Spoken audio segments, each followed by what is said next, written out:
There are calls by some supporters of the Duterte family, no, na people power daw po. Mag-launch daw ng people power in support of the former president, and some are calling on people na pumunta sa streets. What do you say to those kinds of statements?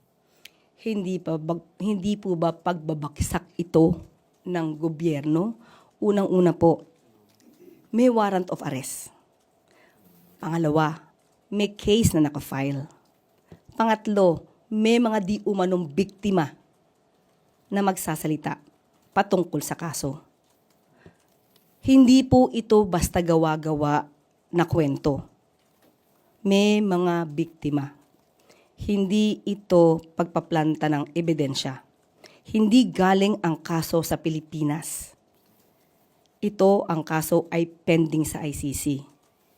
Ano ang magiging dahilan nila para himukin ang taong bayan na mag-alsa laban sa pamahalaan? Samantalang ang pamahalaan ay gumagawa, tumutupad ng batas. Ang pagtawag ba ng people power ay paglabag sa batas? Dapat ang mga tao ngayon, ang mga kababayan natin, mag-isip, alamin, ano ba ang nangyayari? Ang kasong ito sa ICC ay hindi gawa-gawa ng pamahalaan. Gawa ito sa panahon ni dating Pangulong Duterte. Gawa ito ng war on drugs ni dating Pangulong Duterte. At aminado siya rito.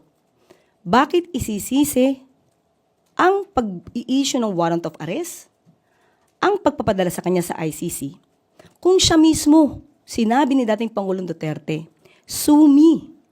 I will take all the legal responsibilities on this." Bakit tayo ngayon umiiyak? Samantalang pinapatupad lang naman natin kung ano ang nasa batas.